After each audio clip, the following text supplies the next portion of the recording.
አንዳንዴ ከሳሚ ጋርና ሌሎችም የሚለው የመንግስቱ መራጽዮን መጽሐፍ ውስጥ ዳምጤ እንደምን አበደ የሚለውን ርዕስ ዛሬ እናያለን። አብራችሁን ቆዩ። ከዓይኖቹ በላይ ያለው ግንባሩ ጠፍጣፋ ሆኖ ወደ ላይ ከፍ ያለ ነው።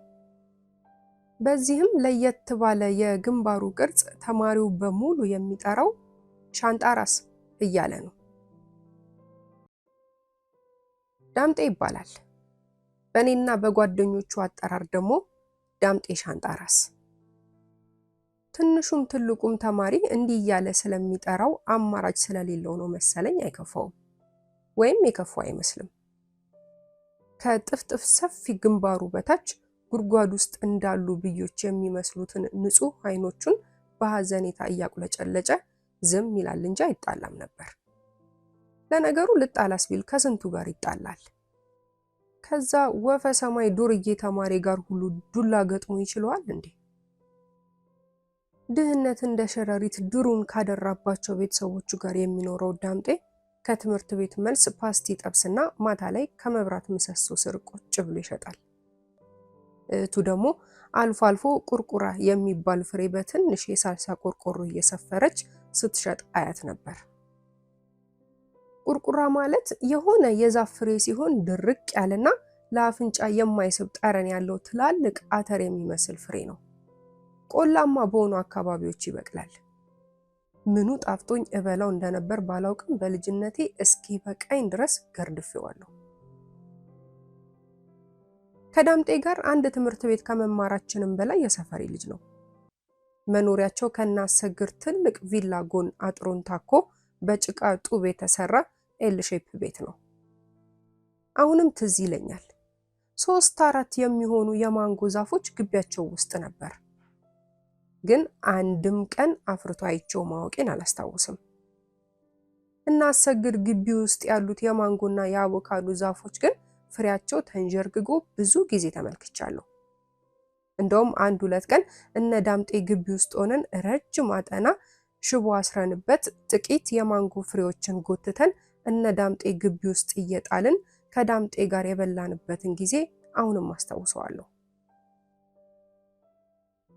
አሁን አድጌ ሳስበው ተመሳሳይ አፈርና ውሃ አግኝቶ የሚያድግ የፍራፍሬ ዛፍ ሀብታም ግቢ ሲጸርቅና ሲያፈራ ምስኪን ግቢ ውስጥ እንቢኝ ማለቱ ለምን ይሆን እያልኩ ጠይቃለሁ። በሳምንቱ መጨረሻ ቀናት ወይም ትምህርት ቤት በተዘጋበት ወቅት ኳስ የምንጫወተው እነ ዳምጤ ሰፈር ካለ ረባዳማ ስፍራ ነበር። የባለጸጋ ልጆች የሆኑትና አሰግድ ግን ከኛ ከምስኪኖቹ ልጆች ጋር መጥተው እንዲጫወቱ ደሃ ተጠያፊ የሆኑት ወላጆቻቸው አይፈቅዱላቸውም ነበርና እኛ ካጠራቸው ጥግ በወተት ላስቲክ ወይም ባንዳችን አባት ካልሲ በተሰፋ ኳስ ስንጫወት በበር ቀዳዳ ይመለከቱናል። አንዳንዴ በዳምጤ ሰፊ ሰፌድ እግር የተመታችው ኳስ እና አሰግድ ግቢ ስትገባ ጨዋታችንን አቋርጠን በራቸው ላይ እንኮለኮልና አሰግድ አሴ እያልን እንጣራለን።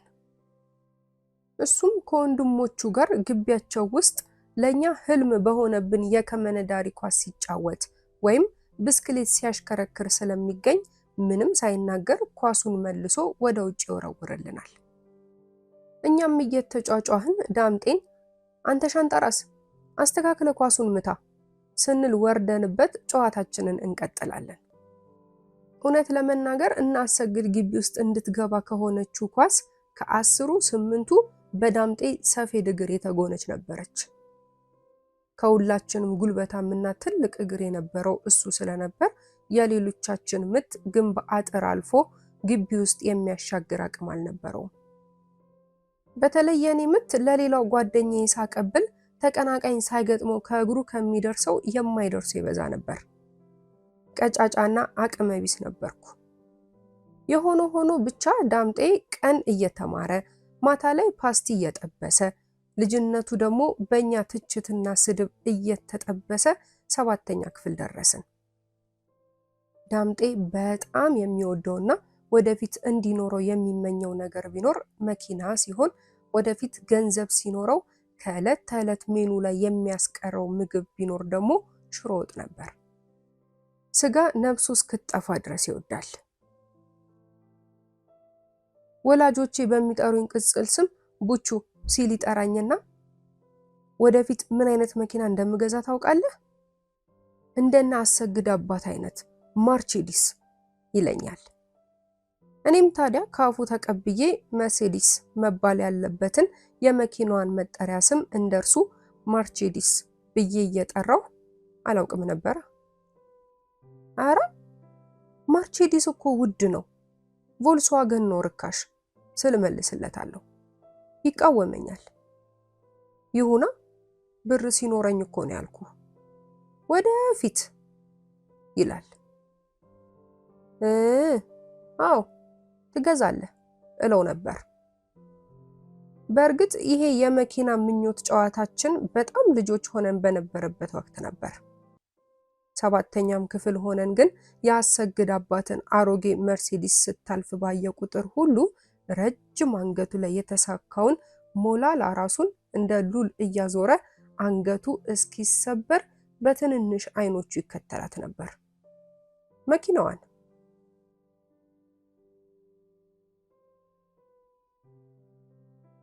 8ኛ ክፍል እንደደረስን ድንገት አንድ ቀን ከስፖርት አስተማሪነቱ ይልቅ ሰካራምነቱና ተደባዳቢነቱ ጎልቶ የሚታይበት ሽፈራው የስፖርት ቁምጣ ለብሶ ሳይመጣ በመቅረቱ ከእጁ በማይለየው ከአሮጌ መኪና ጎማ ከተሰራው ወፍራም አለንጋ ወገቡን ለምጦ ቢጥለው ለመጀመሪያ ጊዜ ዳምጤን ሲያለቅስ አየሁት። ከትንንሽ አይኖቹ ደም አነባ። ሲያለቅስ የሚያወጣው ድምጽ ደግሞ የሰው ድምጽ አይመስልም ነበር። በተለይ አሁንም ድረስ ትዝ የሚለኝ በቆመበት በዛ የጎማ አለንጋ ሲገረፍ ከአለንጋው ለማምለጥ ወገቡን የለጠጠበት መንገድ ነው። ማንም በጂምናስቲክ የዳበረ ሰውነት ያለው ስፖርተኛ ዳምጤ ወገቡን ወደፊት ሆድ አልባ ሆዱ በለጠጠበት መንገድ መለጠጥ የሚችል አይመስለኝም። ወገብ ሾልኮ አይወጣም እንጂ ቢወጣ ኖሮ በዳምጤ ሆድ በኩል በርቅሶ ወጥቶ ባየን ነበር የዛን ዕለት። ዳምጤ ከዛ ቀን በኋላ ከዛ የስፖርት ክፍለ ጊዜ በኋላ እንጂ ወደ ትምህርት ቤት ድርሽ አላለም። ትምህርቱን አቆመ። በሳምንቱ መጨረሻ ቀን ኳስ ለመጫወት ስንሰበሰብ እሱ አልጫወትም ብሎ ቁጭ አለ። ከሌሎቹ በተለየ ሁኔታ እኔ ቀረብ ብለው ስለነበር ዳምጤ ለምን አትጫወትም አልኩት። ጀርባዬ ቆስሏል፣ ስጫወት ትነኩብኛላችሁ፣ ያመኛል አለኝ። እስኪ ያሳየኝ አልኩት። ጀርባውን ሰጠኝና ክሬሽን ቱታውን በጥንቃቄ ወደ ላይ ሰብስቦ አሳየኝ።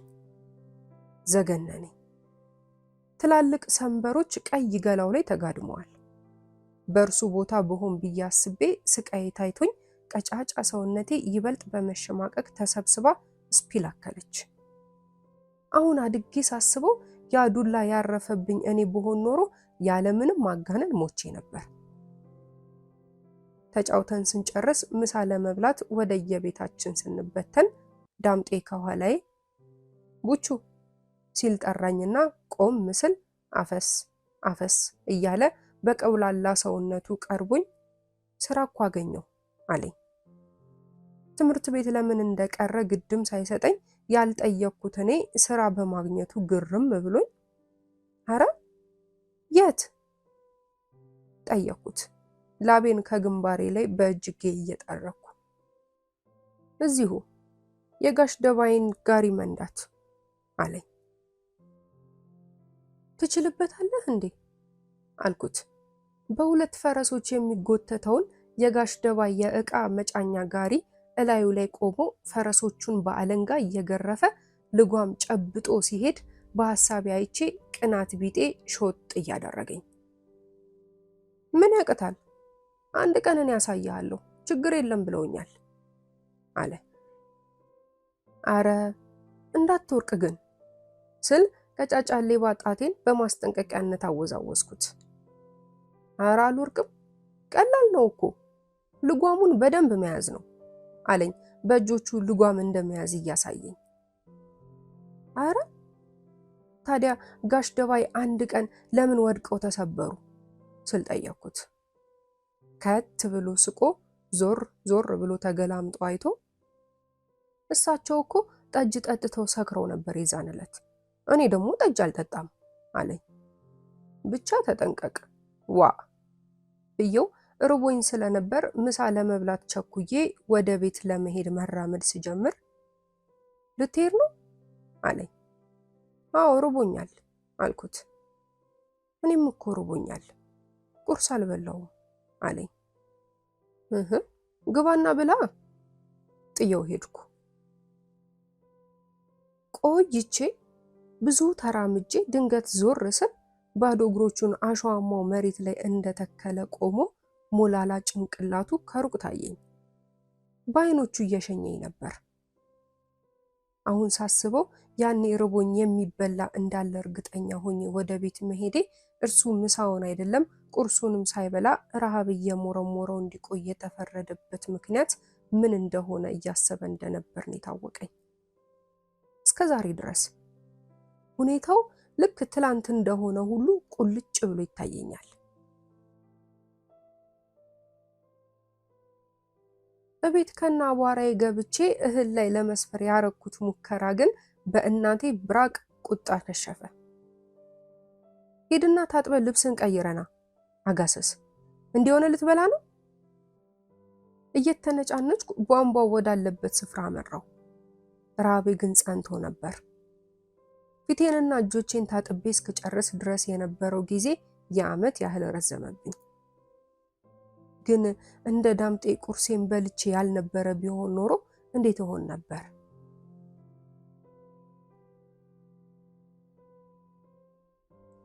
ዳምጤ እንዳለውም ረጅም አንገቱ ላይ ያለውን ሞላላ ጭንቅላቱን እንደያዘ የጋሽ ደባይን ጋሪ መንዳት ጀመረ። ቄጤማ፣ የጉሊት ዕቃ፣ የከብቶች መኖ አሊያም ሌላ ዕቃ የሚዘዋወርባቸው አካባቢዎች ስለሚውል ብዙ ጊዜ መገናኘታችን ቀረ። እረፍቱ እሁድ እሁድ ብቻ ስለሆነ አልፎ አልፎ ኳስ የምንጫወትበት ስፍራ ላይ ይመጣና አንድ ጥግ ላይ ቁጭ ብሎ ያየናል እንጂ እንደ በፊቱ አይጫወትም ነበር። እንደ ሌሎቹ ልጆች ብዙም ስለማላሾፍበት ነው መሰለኝ እኔን ከሌሎቹ በተለየ ይቀርበኝ ነበር። ያው እንደ ሌሎቹ አይብዛ እንጂ እኔም አንተ ሻንጣራስ ዞር በል እስኪ ሰፈሬን አትከልለኝ እያልኩ ያላገጥኩበት ቀን ብዙ ነበር። አንድ ቀን እናቴ ገበያ ደርሳ ስትመለስ ከሰው መጫኛ ጋሪ ላይ ጭና አብራው ይዛው የመጣችውን በርካታ የቤት ውስጥ ፍጆታ ሸቀጥ ጋሪው ከደጃፋችን ላይ ቆሞ እኔ ከሰፈር ልጆች ጋር ቴዘር ስጫወት ነበር። ቡቹ ና አግዘኝ እርግጫውን ትደርስበታለህ ስትለኝ እየሮጥኩ ወደ እናቴ ሄጄ ድንችና ሽንኩርት የሞላውን ትልቅ ዘንቢል ለማውረድ ስታገል አመለጠኝ መሰል እናቴ ክትክት ብላ እየሳቀች በል ዞር በል ለዋሳ እህል ቢሆን ይሄኔ እንዳንበጣ የክብደትን እጥፍ ትበላ ነበር እያለች ተናግራ ሳትጨርስ ዳምጤ ከየት መጣ ሳይባል ከተፍ ብሎ እኔ በሁለት እጆቼ ያቃተኝን ዘንቢል በአንድ እጁ ብድግ አድርጎ አንከብክቦ ሌላውን ትልቅ ፌስታልም በሌላኛው እጁ ይዞ ቡቹ በሩን ክፈትልኝ አለኝ። ከፈትኩለት። እሱ ከፊት ከፊት እኔ ቀለል ያለውን ዕቃ ከእናቴ እጅ ተቀብዬ ይዤ እናቴ ተከትላ ወደ ግቢ ገባን። ዳምጤ ጎሽ የኔ ልጅ ጉልበት ይባረክ፣ እሱ በረንዳው ላይ አድርገው። እናቴ ወደ ኩሽና ስትገባ ዳምጤ ወደ እኔ ዞረ። አንተ ሻንጣራስ አስፎገርከኝ አይደል? ሁለቱን ከባድ ዕቃ በአንድ አንስቶ አቅም አልባነቴን ስላሳበቀብኝ ተናደርኩ። ከጠፍጣፋ ረጅም ግንባሩ በታች ያሉትን ትንንሽ አይኖቹን አቁለጭልጮ ፈገግ አለልኝና ተያይዘን ከግቢ ልንወጣ ስንል የእናቴ ድምፅ ከኋላ በኩል ሲጠራኝ ተሰማኝ። ቡችዬ። አቤትማ። ና እስኪ አንዴ። ቶሎ ቶሎ ብዬ ካለችበት ኩሽና ገባው። ገዝታ የመጣችውን ዕቃ እየፈታታች አንተ ውሻ ምን አባ ሆነ ነው ልጁን እንደዛ ብለህ የምትናገረው አለችኝ። ምን አልኩኝ አልኳት። ሻንጣ ራስ ብዬ ማለቴን ረስቼው። በእርግጥ እንዲህ ብሎ ማለት ስድብ አይመስለኝም ነበር። ምክንያቱም ዳምጤ እንደ አባቱ ስም ያህል የተሰጠው የሚመስለኝ መጠሪያ ነው። ምን አልኩ ትለኛለህ እንዴ አንተ አጋሰስ አለች እናቴ ካቀረቀረችበት ቀና ብላ ግንባሯ ላይ ያለውን ላብ እየጠረገች አፍጣ እያየችኝ። ዳምጤን ያልኩትን ነው አልኳት። ይዳምጥህ የሚዳምጥ ነገር፣ ሁለተኛ እንደዛ እንዳትለው። ድህነቱን አንገቱን ያስደፋው እንጂ ጠርጎ ይጥልህ ነበር። ሂድ ጥፋ አሁን ከዚህ አለችኝ። ትዕዛዟን አክብሬ ለጊዜውም ቢሆን ከፊቷ ጠፋሁ። እናቴ ኃይለኛ ነች። እንኳን እኔና ሁለት ታናናሾቼ ቀርቶ አባቴ ራሱ ይፈራታል። እኔ ሳናድዳት አንድም ቀን በአርጩሜ ወይም በሌላ ነገር ሳይሆን የምትቀጣኝ በጥፊ፣ በእርግጫ ወይም በቦክስ ነበር። በግራ በኩል ቆሜ ቀኝ እጇ እንዳይመታኝ ለመሸወድ በዓይኖቼ ስጠብቅ በግራ እጇ በኩርኩም ትቆጋኛለች። ግራኝ እንደሆነች ትዝ ይለኝና ከወር በኋላ ደግሞ ረስቸው እንደገና የሚታወሰኝ ሌላ ጥፊ ወይም ቦክስ በግራ እጇ ከቀመስኩ በኋላ ነበር። እናቴ ረጅም ሙሉ ሰውነት ያላት ቆንጆ ግን ቁጡ ሴት ነበረች። እቤት ውስጥ ያለ የፎቶ አልበም ሳገላብጥ ዋንጫ ስትሸለም የተነሳችውን ፎቶ አይቻለሁ። ብስክሌት ተወዳዳሪ ስለነበረች ሰውነቷ ቀጥ ያለና ሙሉ ነበር ያኔ። አባቴ ሲነግረኝ አኢወ ማኪነት ውስጥ ተወዛዋዥ ነበረች። አባቴ ደግሞ ከበሮ መቺ። ያኔ ነበር የተጣበሱት ስገምት። ግን ከበሮ መቺ በእንግሊዘኛ ምን ነበር የሚባለው? ብቻ ጊዜ እየበረረ ማለቴ ይዞን እየበረረ ኑሮ ግን እየመረረ ጥቂት ዓመታት አለፉ። ቆይ ከዛ በፊት ግን አንድ ቀን ምን ሆነ መሰላችሁ? ዳምጤ ጋሪ መንዳት በጀመረ ሰሞን ከጥቂት ሳምንታት በኋላ አንድ እሁድ ቀን ረፋድ ላይ ግቢያችን በር ጋር ሆኖ ቡቹ ሲል እየደጋገመ ይጠራኝ ኖሯል ለካ። እኔ ደግሞ ሳሎን ውስጥ አባቴ ሸሚዞቹን ሲተኩስ እያየው እንደገናም የተከፈተውን ባለ ጥቁርና ነጭ ቴሌቪዥናችንንም እያየው ቁጭ ብያለሁ። ከዛም እናቴ ከሌላኛው ክፍል ሆና ቡችዬ ማን ነው የሚጠራ? የሆነ ሰው እየጠራህ ነው ስትለኝ ተነስቼ እሷ ወዳለችበት ክፍል ሄድኩኝ። አቤትማ አልኳት ለማጣራት። አትሰማም እንዴ? ሰው ይጠራሃል ደጅ አለችኝ ድንች እየላጠች። አረ አልኳት። አንተ ውሻ ያሳርርህና ይህን አረ የሚባል ነገር ተዋላልኩ አለችኝ። እላለሁ እንዴማ እኔ እኮ አይታወቀኝም አልኩኝ ለመውጣት ጫማ እያጠለኩ። ነግሬ ያለው በኋላ ጥሩ ልማድ አይደለም ስትለኝ ድንገት አምልጦኝ አረ አልኳት። በንዴት አይኖቿን አጉረጥርጣ ድንች የምትለጥበትን ቢላ በግራ እጇ ይዛ እንደቀሰረች ትልልቅ አይኖቿን አፈጠጠችብኝ። ደንግጬ ሮጬ ወጣሁ። እውነት ለመናገር ከሆነ የእናቴ ቁጡ አይኖች በእጇ ከያዘችው ቢላዋ የበለጠ ያስቦኩ ነበር። ከግቢው ስወጣ ዳምጤ ከሱልጣን ሱቅ በር ላይ ቆሞ አገዳ ከሚሸጥ ልጅ ላይ ተከራክሮ ሲያስቆርጥ አየሁትና አጠገቡ ደርሼ ኪሴ ውስጥ ምንም ሳይኖረኝ በዳምጤ ኪስ በማዘዝ ለኔም 10 ቁረጥልኝ አልኩት።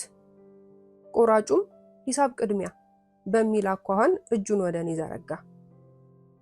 ዳምጤ ከክሬሽን ቱታ ኪስ ውስጥ በርካታ ሳንቲሞች አውጥቶ 10 ሳንቲም አነሳና ለሻጩ ሰጠው። አገዳዬን አገኘው። አንተ ነበርክ የጠራኸኝ አልኩት። ሁለታችንም የአገዳ ፍንካቻችንን ከፋችን ውስጥ መጠን እየተፋን እያለን። አዎ ተኝተ ነበር አለኝ ዳምጤ። አይ አልተኛሁም፣ አልሰማሁም ነበር አልኩት። ኳስ መጫወቻ ቦታ ሳጣህ እኮ ቤት መጣሁ። ለምን አልተጫወትክም ዛሬ? አገዳውን እያጣጣመ ጠየቀኝ። ጫማዬን አጥቤ አልኩት ያረኩትን የእቴን ነጠላ ጫማ እያሳየሁት። እሱ ግን በባዶ እግሮቹ ነበር። ቆይ አንተ ግን ለምን ጫማ አትገዛም? አሁን ብር አለህ አይደል?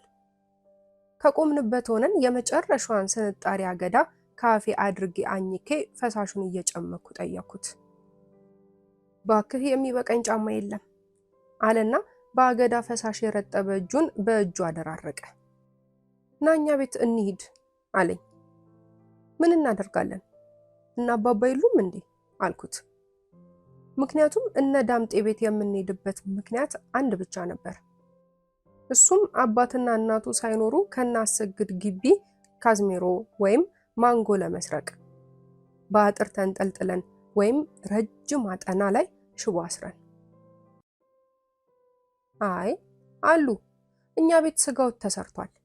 ለእማማ ቡቹን ይዤው እመጣለሁ ብያታለሁ። እንሂድ እንብላ። የሆነ ነገር ስለማይሆንልኝ ፊቴ በደስታ በርቶ አረ አልኩት። አዎ እንሂድ አለኝ። ተያይዘን ሄድን። የሰፈራችን እድር ቤት ጥበቃ የሆኑት አባቱ ከመደብ ላይ ቁጭ ብለው ከጣቶቻቸውና ከተረከዛቸው ላይ ተበልቶ ያለውን ካልሲያቸውን አድርገው አንበሳ ጫማቸውን ለማጥለቅ ይታገላሉ።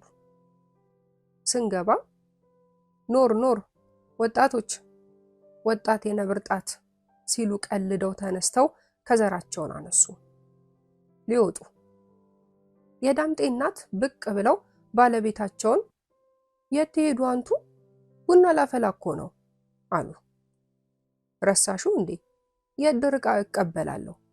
ድንኳን አፍርሰው የሚያመጡት አሁን ነው፣ ሄጄ መቀበል አለብኝ ብለው ተነስተው ሲወጡ የዳምጤ እናት ድንገት አይተውን ውይ ቡችዬ መታል እንዴ አሉኝ።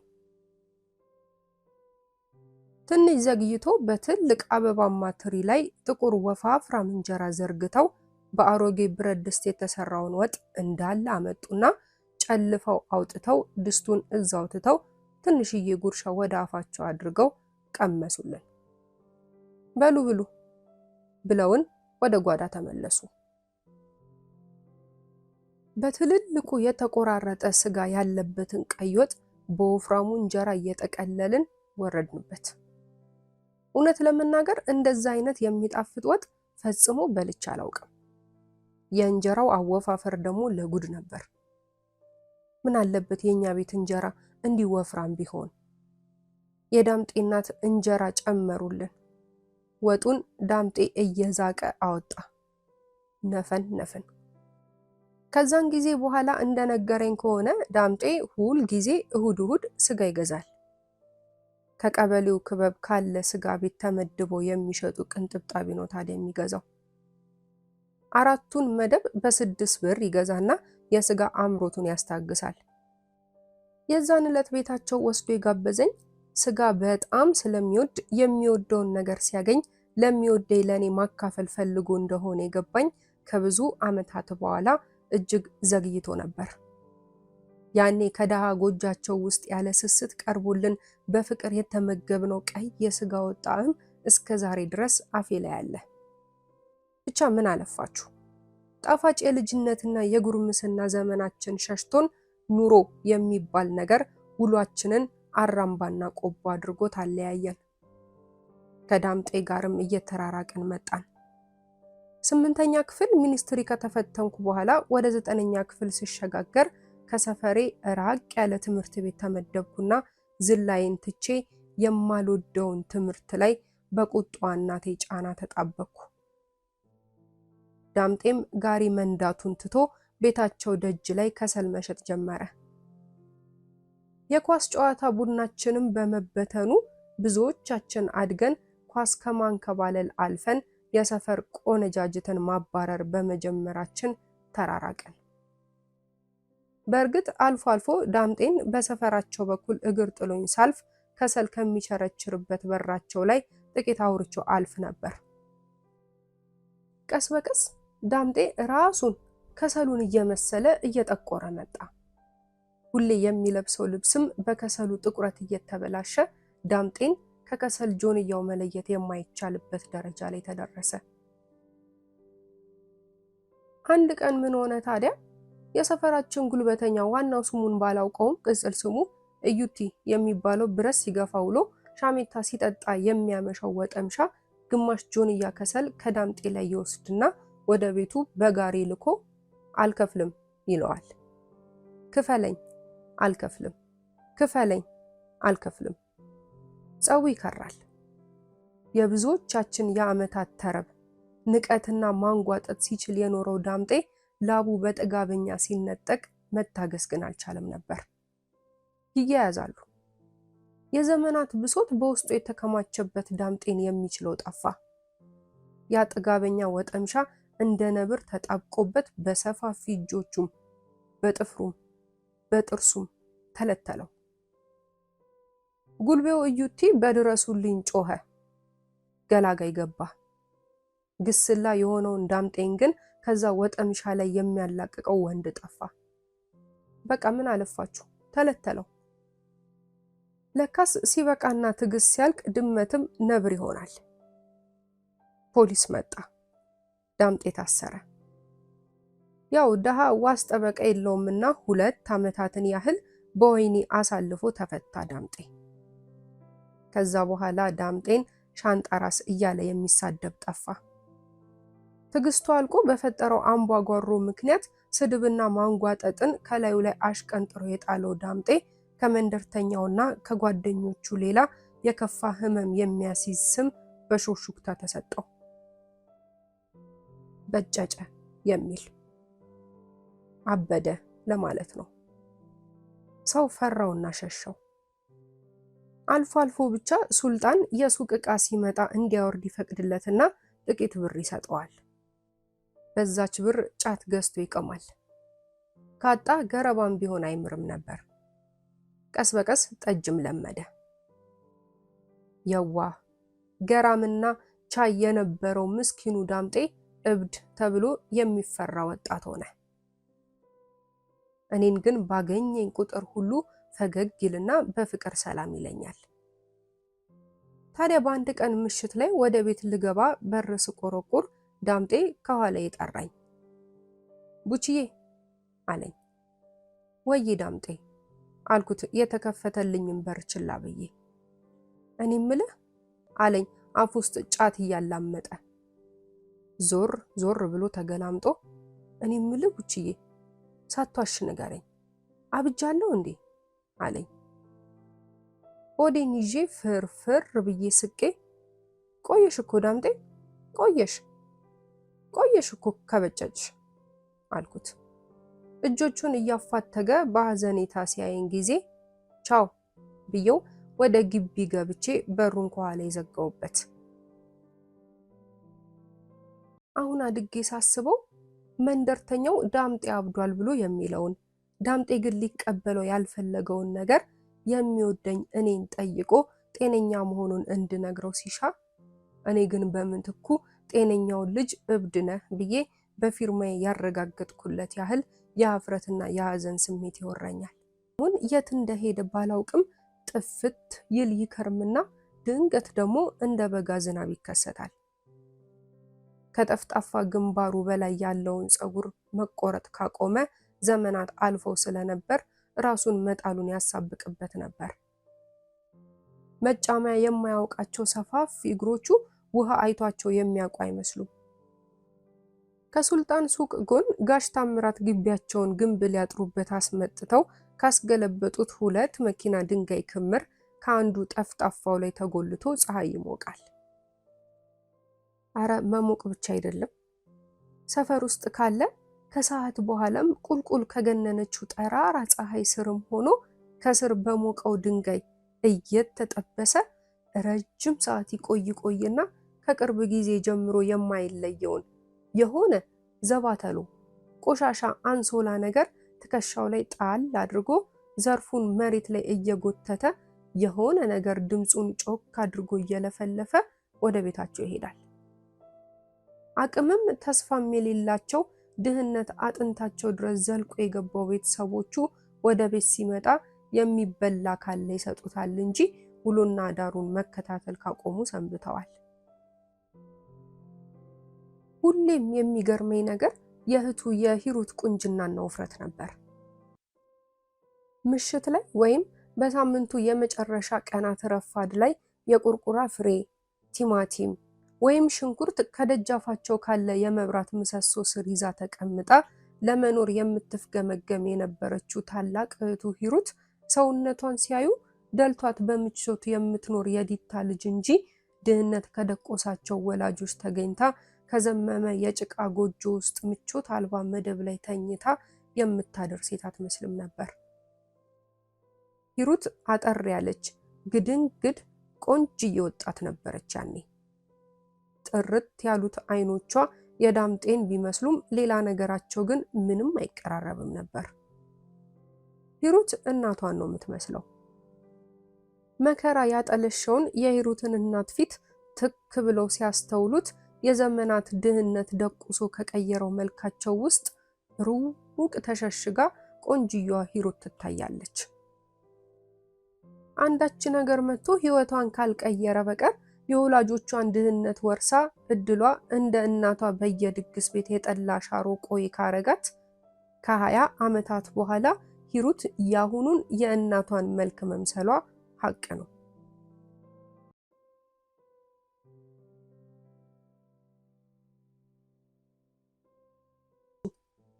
ጉራ አይደለም። ፋጤ ከመሰሎቿ ሌሎች ባልንጀሮቿ ጋር ከምትማርበት የግል ትምህርት ቤት 11ኛ ክፍልን 2 ጊዜ በመውደቋ ትምህርት ቤቱ አትረቢም በሚል አኳኋን ስላባረራት እኛ ትምህርት ቤት ገብታ 11ኛ ክፍል ከጀርባዬ ካለ ዴስክ ላይ ተቀምጣ በነበረበት ወቅት ነው የተዋወቅነው።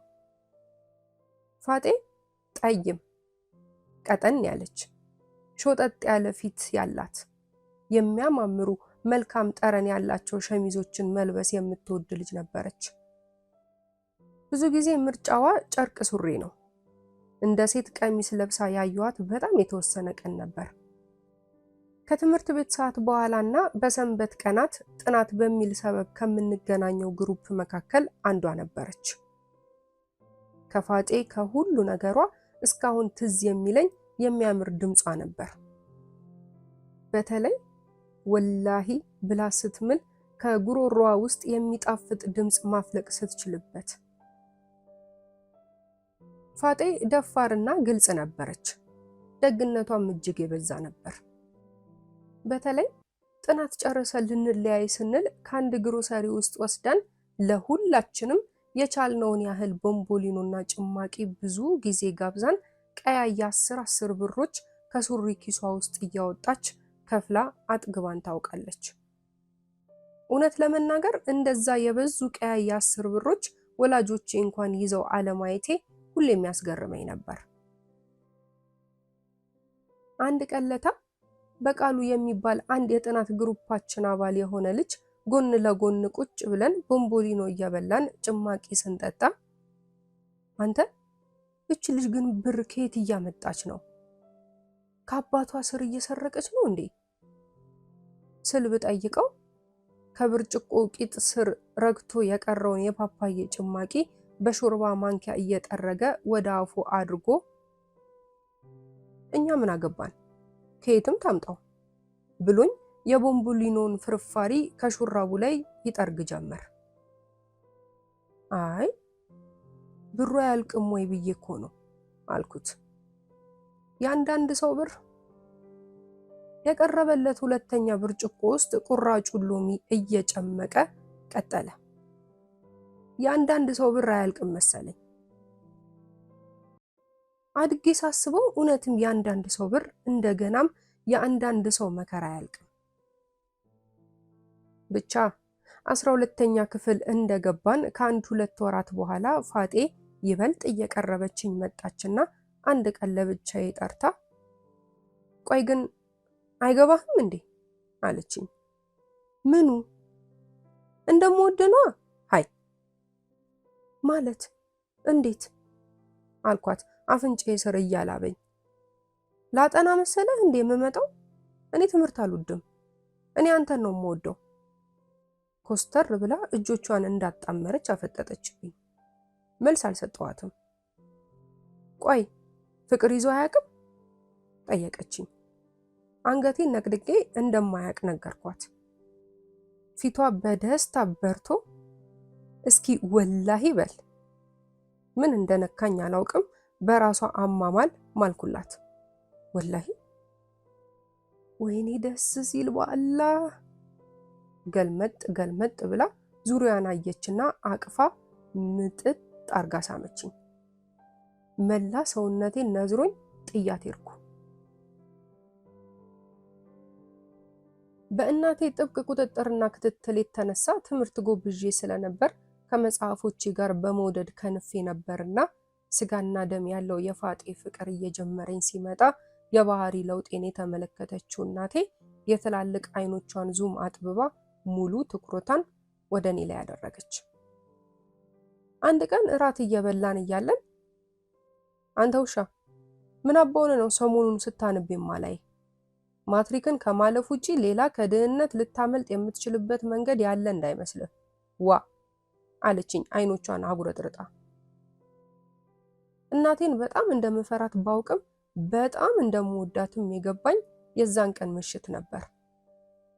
ቁጣዋ፣ ዱላዋና ንትርኳ ለኔ ስትል እንደሆነ በጣም የተገለጠልኝ የዛ ቀን ምሽት ነበር። ለምን እንደሆነ አላውቅም። ብቻ ላላሳዝናት ለራሴ ቃል ገብቼ በሶስተኛው ቀን ባዶ ክፍል እየፈለገች እየወሰደች ለምትስመኝ ፋጤ ይህንን ጉዳይ ነግሬያት ግንኙነታችንን አቁመን ከማትሪክ ፈተና በኋላ እንድንቀጥል ብነግራት ቅር አላትና ለምቦጫን ጣለች። እምቢ ስትለኝ ጊዜ የግድ እየራኳት መጣሁ። ተናደደች። እናቴን ምን ያህል እንደምፈራት ነግሬያት ስለነበር ሆም ብላ የቤት ስልካችንን ከየት እንዳገኘችው በማላውቅበት ሁኔታ አንድ ቀን ቤታችን ትደውላለች። በእርግጥ ይሄ የሆነው የሞዴል ፈተና ተፈትነን የዋናው ፈተና ጥናት ላይ እጅግ በበረታውበት የግሩፕ ጥናቴን ትቼ እቤት በመከተቴ ከዓይኖቿ ስር በጠፋውበት ወቅት ነበር። ስትደውል ለካ ስልኩን ያነሳችው እናቴ ነበረች። ከሰፈር ልጆች ጋር እደጅ ትንሽ አውርቼ ወደ ቤቴ ስመለስ እናቴ ወገቧን ይዛ አንተ ፋጤ ማነች? ይጠፍጥፍህና። ለሳምንታት ሙሉ ያጠናሁት ከውስጤ እስኪተን ድረስ ድንጋጤው ክው አድርጎ አስቀረኝ።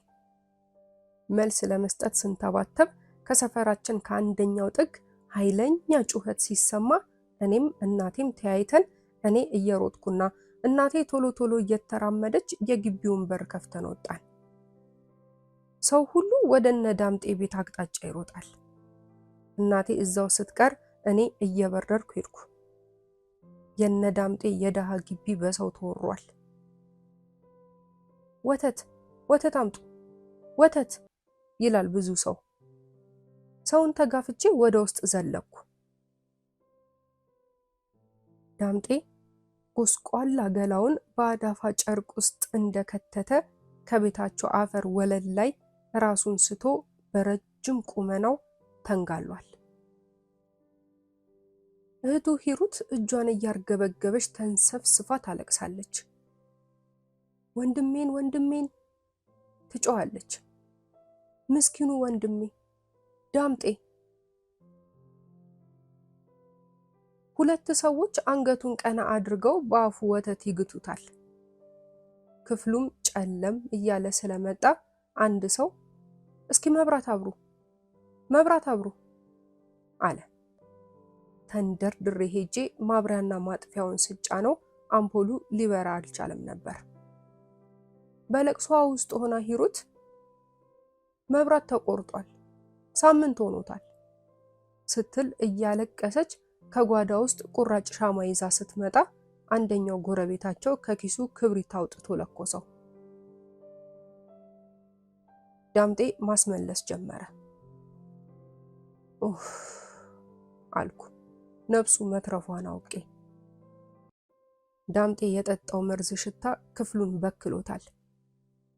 ሆስፒታል መሄድ አለበት ሆስፒታል። ሰው ተጫጫኸ። እሳት ይሁን ምን መስሏቸው እንደሆነ አላውቅም፣ በጩኸቱ ተደናግጠው እነ ዳምጤ ግቢ የተገኙት ዲታዋ ወይዘሮ ያሰግድ እናት ቆይ መኪና አለ እኔ ጋር አውጡት ወደ ውጪ ሲሉ ተናግረው ቶሎ ቶሎ ግቢውን ለቀው ወጥተው የዳምጤን የልጅነት ህልሙ የሆነችውን መርሴዲስ መኪናቸውን ሞተሯን እያንተከተኩ እነ ዳምጤ ደጃፍ ላይ አቆሟት። ሰዎች ተረባርበው የተዝለፈለፈውን የዳምጤን ሰውነት ከመኪናዋ የኋላ መቀመጫ ላይ እንደ ጨርቅ አጣጥፈው ቆለሉት። ዳምጤ ከመኪናዋ ውስጥ መግባቱን ባለማመን ይሁን ወይም በምን እንደሆነ አላውቅም፣ ለጥቂት ሰከንዶች አይኖቹን ከፍቶ ዙሪያ ገባውን ቃኘና ተመልሶ ትንንሽ አይኖቹን ከደናቸው። በአሰግድ እናት አሽከርካሪነት መኪናዋ የዳምጤን የደከመ ጥውልግ ተስፋ አልባ ነፍስ የተሸከመ ገላውን ይዛ ወደ ሆስፒታል ከነፈች። በማግስቱ ማለዳ ላይ የተኛበት ሆስፒታል ሄጄ ስጠይቀው እንደተረዳሁት ከአንድም ሁለት ጊዜ ራሱን በገመድ አንቆ ሊያጠፋ ያደረገው ሙከራ አለመሳካቱን ነበር። በኋላም ለቁንጫ ማጥፊያው ቤታቸው ውስጥ ተረሽቶ የተረፈ ማላታይን የሚባል ጸረ ተባይ መርዝ ርቆ ከተሰቀለበት የቤታቸው ጀርባ ግድግዳ ላይ አግኝቶ ያለ ወትሮ እቤት ገብቶ ጥንት ሲቀመጥበትም ሲተኛበትም የነበረች የአፈር መደብ ላይ ቁጭ ብሎ ጠጥቶ ሲንደፋደፍ ድንገት ወደ ቤት ስትገባ ባየችው ሂሩት ኡኡታ ነበር ለጊዜው ነፍሱ የተረፈው። ሂሩት እንደነገረችኝ ከሆነ እናትና አባታቸው ደግሞ ዘመድ ሞቶ ገጠር ሄደዋል። የእነሱ ኑሮ ሆነና ለዘመድ ሊያለቅሱ ሄዱ። የተሰካለትን ግሉኮስ ክንዱ ላይ እንዳደረገ የሆስፒታሉ አልጋ ላይ ሆኖ ሳየው ይህ ጎስቋላ የልጅነት ጓዴና ወዳጄ ዳምጤ አንጀቴን በልቶኝ ስቅስቅ ብዬ አለቀስኩ። አሁን አድጌ ሳስበው ዳምጤ ሳያብድ ያሳበድ ነው እኛ ነበርን። ፈልጎ ያመጣው ይመስል በጠፍጣፋ የራስ ቅሉ ምክንያት ሻንጣ ራስ ስንል ቅጽል ስም ሰተን ድህነትና መከራ ባሳሳት ምስኪን ንጹህ ልቡ ላይ የቃላት ጦር ቀብቅበን እየሰካን ኑሮውን ሊያሸንፍ ቢውተረተር ሐቁን ነጥቀን እምቢኝ ቢል ለወይኒ ያለ ስንቅ አቀባይ ዳርገን ያለ ማበዱን እንድንነግረው ሲሻ ያለ እብደቱ አብደሃል ስንል እብድ አድርገን አግለን ገፍተን ገፍተን ገፍተን አርቀን በለጋ እድሜው ከነ ድህነቱም ቢሆን መኖር ሲችል እንዳይችል አድርገን የበላነው እኛው ጓደኞቹና መንደርተኞቹ ነበርን። ከጠባብ ወንበር ላይ ክምር ሰውነቷን ጨምቃ ከተቀመጠችውና በስስትና በጥልቅ ሐዘን ከምትመለከተው እህቱ ሂሩት ጎን ግድግዳውን ተደግፌ ቆሜ ያለው አይኖቹን ሲከፍት አተኩሮ አይቶኝ እንደ ኩበት ደርቆ የተሰነጣጠቀው ከንፈሮቹን አላቆ ለራሱ ብቻ በሚሰማ ድምጽ ቡችዬ ሲል ጠራኝ። አንጀቴ እየተላወሰ ካጠገቡ ሄጄ ተንበርክኬ አዳፋ እጁን ጨብጬ ወይ ዳምጤ አልኩት። ሞቻለሁ እንዴ አለኝ። ኖ ዳምጤ አልሞትክም። ለምን አልሞትኩም? አብደሃል ብለህኝ የለ እንዴ? እብድ ምን ይሰራል? ስቀልድ እኮ ነው ዳምጤ፣ አላበድክም፣ ፈጽሞ አላበድክም አልኩት። እውነትህን ነው? አትዋሸኝ አለኝ። እማዬ ትሙት አላበድክም። ከብዙ ዓመታት በኋላ ፈገግ ሲል ስላየሁት ደስ አለኝ። ቀጥዬም ነገ ምን ይዤልህ ልምጣ ስል ጠየቅኩት። ስጋ ወጥ ሲል መለሰልኝና አሸለበው።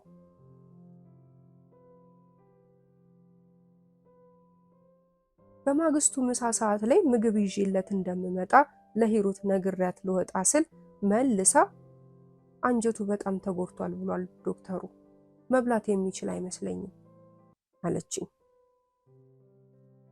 ለማንኛውም ይዤ እመጣለሁ ብያት ተሰናብቻት ወጣሁ። ዳምጤ እኩለ ሌሊት ላይ ከእንቅልፉ ሲነቃ እህቱ ሂሩት በድካምና ረሃብ ዝላ ከተቀመጠችበት ወንበር ላይ አንቀላፍታለች። ሆስፒታሉ ጸጥ ብሏል። ወደ በሩ አሻግሮ ሲያይ የተገጠመውን በር መክፈት ሳያስፈልገው የሆነ የአማልክት ልጆች የሚመስል እጅግ በጣም መልከ መልካም ሰው ከተኛበት አልጋ ጋር መጣና ቆም ብሎ ፈገግ ብሎ አየው። ዳምጤ ተገርሞ ማነህ ሲል ጠየቀው። መልአክ ነኝ፣ ተልኬ መጥቼ ነው ልወስድህ አለው። የት ሲል እጅግ ትሁት የሆነውን ይህን ፊቱ እንደ ጨረቃ የሚያበራን ሰው ጠየቀው። ሩቅ አገር ፈገግ ብሎ መለሰለት። መቼ እመለሳለሁ አለ ዳምጤ። ኖ አትመለስም፣ ይሄ መጥፎ ቦታ ላንተ አይሆንም፣ እኔ የሚገባህ የተሻለ ቦታ ወስደሃለሁ አለው። አይ እዚህ ይሻለኛል፣ አልሄድም፣ ቡችዬ ደግሞ ጧት ስጋ ወጥ ይዞልኝ ይመጣል፣ እንደገናም አላበድክም ብሎኛል፣ እኔ አልሄድም አለ ዳምጤ። እሺ እሷን ልውሰዳት አለው መልአኩ ያንቀላፋችውን ሂሩትን በእጁ እየጠቆመው። ትመልሳታለህ ጠየቀ። አይ ከኔ ጋር ከሄዱ መመለስ የለም። አይ በቃ መመለስ ከሌለ እኔ እሄዳለሁ፣ ግን በምንድን ነው የምንሄደው? በማርቼዲስ ፈገግ ብሎ መለሰለት መልአኩ። እውነት? ባለማመን ጠየቀ። እውነቴን ነው መልአኩ መለሰ ኮስተር ብሎ። ማልልኝ እስኪ እንደ ቡቹ እማዬ ትሙት በል እንዳምነህ። ትሁቱ መልአክ ክትክት ብሎ ድምፅ አልባ ሳቅ ሳቀና እኔ እናት የለኝም በል ተነስ አለው ኮስተር ብሎ። በቃ ግዴታ ነው ጠየቀ ዳምጤ ቅር እያለው። መልአኩ አንገቱን ነቅንቆ አረጋገጠለት። ተነሳና ከአልጋው ወርዶ ግሉኮሱን ከክንዱ ላይ ነቅሎ ጫማ በማያውቃቸው እግሮቹ ወለሉን ረገጠው። በጣም ቀዝቃዛ ነበር። ትከሻውን በመልአኩ ተደግፎ ከክፍሉ ሊወጣ ሲል አፏን ሳትገጥም ከወንበሩ ላይ ሆና ያንቀላፋችውን እህቱ ሂሩትን ተመልክቶ ልክ የስፖርት አስተማሪው ሽፈራው በጉማሬ ጀርባውን በተለተለው ወቅት ያነባውን አይነት የምሬትና ሐዘን እንባ ከዓይኖቹ አርግፎ ዞር ብሎ ተራምዶ እህቱ ሂሩትን ግንባሯን ስሟት እጁን በመልአኩ ተይዞ ከሆስፒታሉ ክፍል ወጡ። የሆስፒታሉ መተላለፊያ ጭር ከማለቱ የተነሳ ሰው ያለበትም አይመስልም ነበር። ከሆስፒታሉ ግቢ በር ላይ ሲደርሱ እጅግ በጣም የምታምር ነጭ መርሴዲስ መኪና ካንዱ ጥግ ቆማለች። መልአኩ በሩን በሹፌሩ በኩል ከፍቶለት ዳምጤን ግባ አለውና የመኪናውን ቁልፍ ሰጠው። እኔ ነኝ የምነዳው ሲል ጠየቀን። አዎ አንተ ነህ አለው። እኔ እኮ ጋሪ እንጂ መኪና መንዳት አልችልበትም። መች ሞከርክና? ትችላለህ ሞክር መለሰ መልአኩ። አንተ ሳትሄድም ብቻዬን ነው የሚሄደው? እኔ ሌላ የማመጣው ሰው አለ፣ እዛ እንገናኛለን አለው። የት? አለ ዳምጤ። መኪናዋ የምትወስድ ቦታ። በል ጊዜ የለኝም፣ ምድር ላይ ስመጣ ጊዜ ያጥረኛል፣ በኋላ አይሃለሁ ሲል በሩን ዘግቶበት ተሰወረው። ዳምጤ ቁልፉን አስገብቶ ሞተሯን መታ። ተረክ ብላ ተነሳች። እውነትም ማሽከርከር አላቃተውም ነበር። መርሴዲሷ ታዘዘችው።